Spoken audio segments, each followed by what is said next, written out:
A 3-year-old girl is asleep in a rented apartment on the Portuguese coast. Her parents are 50 yards away, having dinner with friends. They check on her every 15 minutes. At some point, nobody can agree exactly when, between checking on her and going back to the table, she stops being there. No scream, no broken window, no witness, just an empty bed, a curtain moving in the wind, and a case that nearly 20 years later, 2 governments and a team of detectives still cannot close. This is the disappearance of Madeleine McCann, May 2007, a small resort village on Portugal's southern coast, the kind of place locals jokingly call Little Britain because of how many British families vacation there every summer. A family from the English Midlands, 2 doctors and their 3 young children, checked into a ground-floor apartment for a week-long spring break. They were traveling with 7 close friends, 14 people in total, 8 of them children. Every evening, the adults followed the same routine: dinner together at the resort's tapas restaurant, just a short walk and clear line of sight from the apartments where their children slept. The press would later give this group of friends a nickname that would follow them for the rest of their lives: the Tapas 7. On the 3rd night, the routine was the same as it had been the 2 nights before: dinner, conversation, and periodic trips back to check on the children, alone in turns, every 20 to 30 minutes. It's worth understanding why a resort like this even existed in the first place. By 2007, this corner of the Algarve had spent 3 decades building an entire economy around exactly this kind of holiday. Affordable charter flights, gated apartment complexes with pools, restaurants that printed their menus in English first and Portuguese second. Families came back year after year specifically because it felt safe, familiar, almost suburban. That sense of safety is part of why what happened next felt so completely unthinkable to everyone involved, and part of why, in the years since, so many other British families have quietly stopped booking that same stretch of coastline altogether. Nothing seemed wrong until it was. At approximately 10 p.m., the mother walked back to the apartment to check on her children one more time before dessert. The shutter on the bedroom window was open. The bedroom door, which she always left a certain way, was different. And the bed where her daughter had been sleeping was empty. She would later describe running back to the restaurant, not walking, running, screaming that someone had taken her daughter. Within minutes, the quiet resort transformed. Friends spread out into the dark, checking pools, gardens, alleyways. Resort staff were pulled from their shifts. Local police arrived first.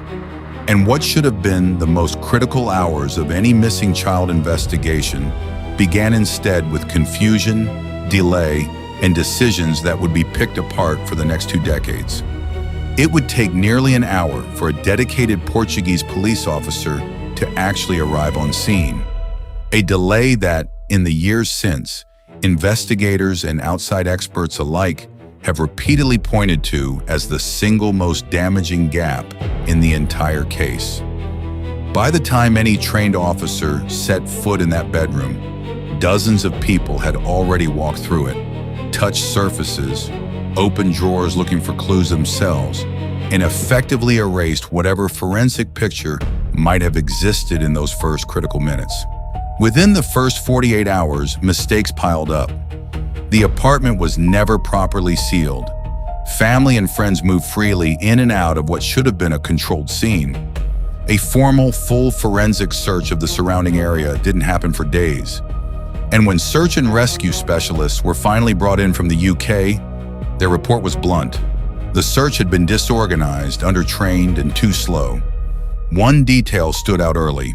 A member of the group, a woman named Jane Tanner, told police she saw a man carrying a child in pajamas, walking briskly away from the direction of the apartments roughly 45 minutes before the alarm was raised. That single sighting would dominate headlines, tip lines, and theories for years. It was never conclusively tied to anyone. Meanwhile, 2 specially trained sniffer dogs were eventually flown in from the UK. Dogs trained to detect the scent of blood and human remains. Their reactions weeks later would change the entire shape of the investigation. Within that same 48-hour window, the parents gave their first public appeal directly to camera, composed, deliberate, asking in plain terms for whoever had their daughter to simply leave her somewhere safe, where she could be found.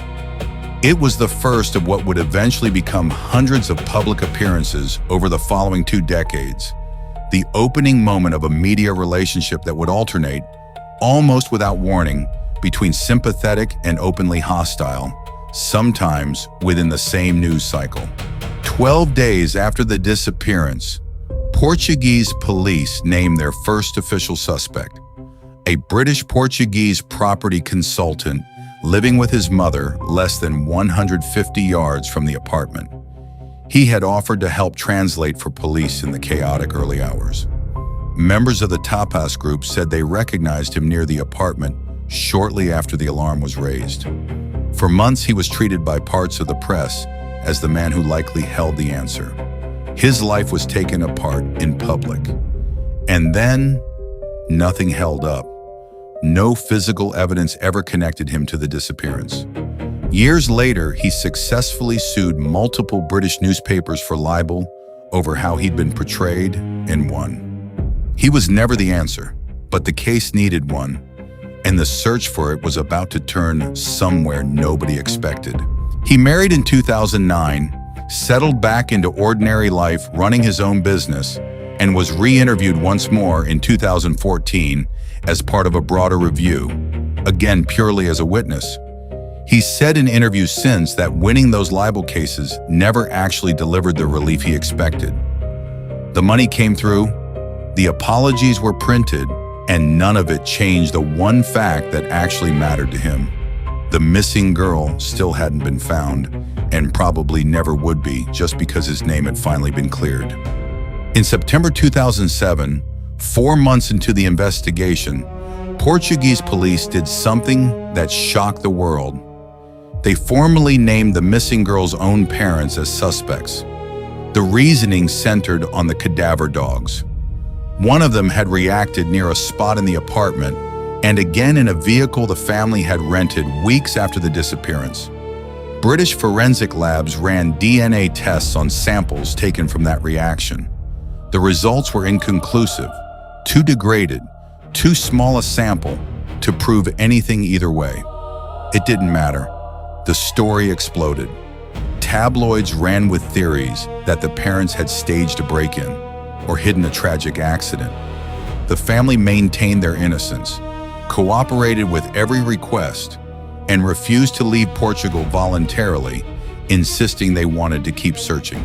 Separately, a British tabloid publisher put up a reward, eventually rising into the hundreds of thousands of pounds, for information leading directly to the girl, a sum large enough to attract its own wave of unreliable tips, and large enough that some critics argued it actively muddied the investigation rather than helping it. None of that money was ever paid out for information that led anywhere. In July 2008, nearly a year later, Portuguese prosecutors shelved the case entirely, citing insufficient evidence against anyone, including the parents. Their suspect status was formally lifted. They had never been charged with anything. The case was closed. The search for their daughter was not. For a significant slice of the public, especially in Britain, the case became something closer to a permanent national obsession than an ordinary news story. Strangers debated the parents' guilt or innocence at dinner tables and on early internet forums with the same intensity people usually reserve for politics or sport. Conspiracy theories multiplied faster than investigators could publicly address them. Theories about secret deals between governments, about evidence supposedly buried to protect British tourism in the region, about staged photographs and inconsistent timelines that, on closer examination, mostly just reflected the ordinary messiness of traumatized people recalling a chaotic night. By the early 2010s, this had also become one of the first major missing person cases to be fully consumed and reshaped by the internet age. Dedicated forums sprang up where amateur investigators, some well-meaning, some clearly looking for entertainment, picked apart every photograph and every timeline inconsistency. Some of this scrutiny came from genuine public concern for a missing child.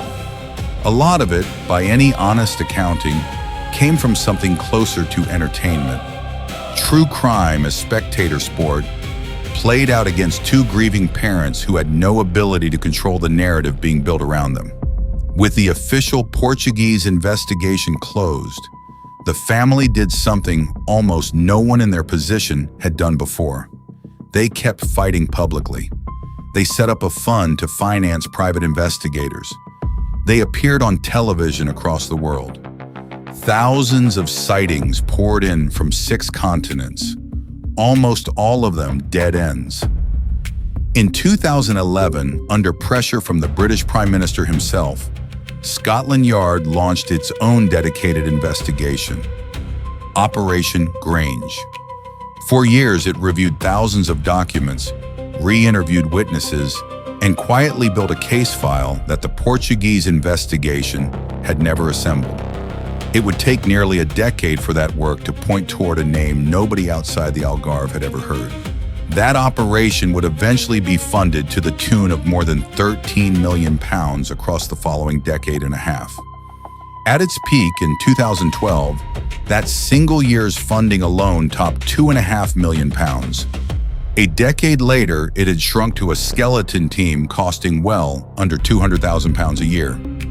That same year, 2012, on the 5th anniversary, investigators released a computer-generated age progression image showing what the missing girl might look like at age 9. In 2013, they released fresh e-fit sketches of 2 men they still wanted to trace. A broadcast appeal that actually prompted Portuguese police to briefly reopen their own side of the investigation that same year. The scale of that spending didn't go unchallenged either. Critics in the British press regularly questioned why one missing child case had received more sustained funding than almost any other unsolved disappearance in the country's history, while thousands of other missing children's families struggled to get even a fraction of that same official attention. In 2020, German prosecutors announced they were investigating a German national, a convicted sex offender with a long criminal history in the very region where the disappearance took place. He had lived in the area for years, supporting himself through burglary, drug dealing, and predatory crimes against women and children. He had worked for a period as a waiter at a local restaurant in the same area, while investigators would later allege he was breaking into hotel rooms, apartments, and villas at night, targeting tourists. At the time the girl disappeared, he is believed to have been living out of a borrowed camper van, parked at various informal sites around the resort towns up and down the coast.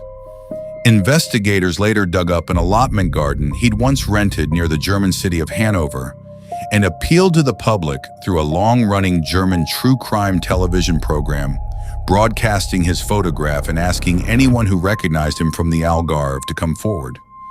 A former cellmate would eventually testify in an unrelated court proceeding that the suspect had, in his account, essentially admitted to taking a child from an apartment after noticing an open window. Testimony his lawyers immediately dismissed as unreliable and self-serving. Telecom data reportedly placed his phone near the resort around the time the child vanished. The lead German prosecutor on the case went so far as to say publicly that he was 100% certain the man was responsible. He has never agreed to be interviewed about the case. He has never been charged with anything connected to it. And under German law, where circumstantial and inferential evidence carries far less weight than in UK or US courts, prosecutors have repeatedly said they simply don't have enough direct evidence to bring a case.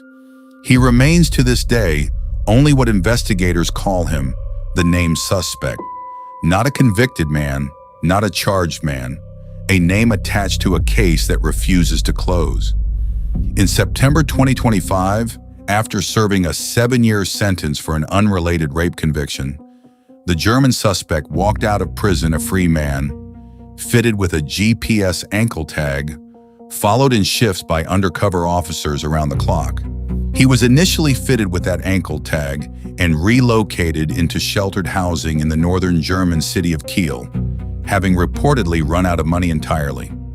When his exact address leaked online and provoked a furious local backlash, German authorities had to physically escort him away from the area for his own safety. Since then, by most public reporting, he has spent stretches of time living out of a makeshift campsite in woodland near the city. In November 2025, a television news crew approached him directly on a public street and asked point-blank whether it was true that he had killed the missing girl. He shouted back at them and knocked over a reporter's microphone without ever actually answering the question. He had also faced a separate trial, accused of multiple counts of child sexual abuse from his years in the Algarve. In October 2024, a German court acquitted him on all counts, a verdict so controversial that Germany's Federal Prosecutor General has since filed an appeal calling the trial's handling deeply flawed and is now pushing for a complete retrial. That trial itself had centered partly on a woman named Hazel Behan, an Irish hotel worker attacked in her own apartment back in 2004. Tied up, threatened at knife point, and assaulted by a masked man she would later identify as him. She had waived her own legal anonymity years earlier, specifically to speak publicly about the attack. The defense argued that years of saturation media coverage had irreversibly contaminated every witness's memory, making fair recollection essentially impossible at this distance in time.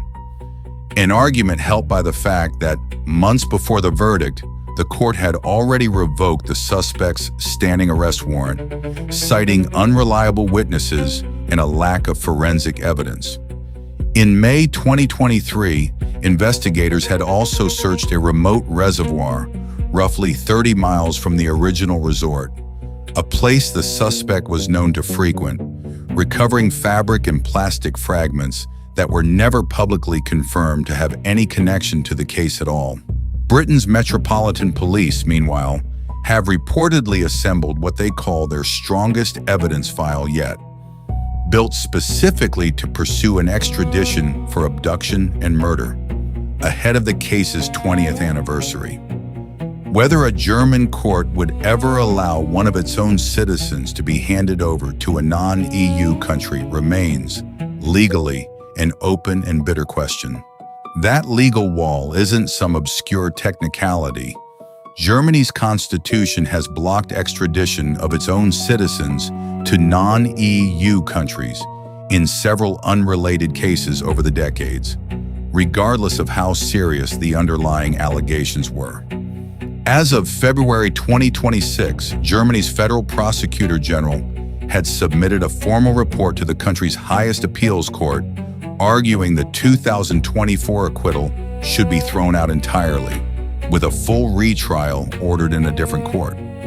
The family, for their part, has continued marking every anniversary with a public statement, repeating the same message year after year.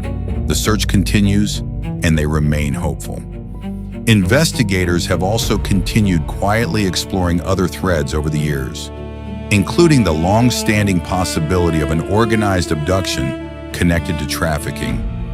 Though, like every other theory chased in this case, it has never produced a charge against anyone. Nearly 2 decades later, no body has ever been found. No one has ever been charged. And a 3-year-old girl who fell asleep in a rented apartment on the Algarve coast has never been found. Every year on May 3rd, the family that has never stopped searching marks another year without an answer.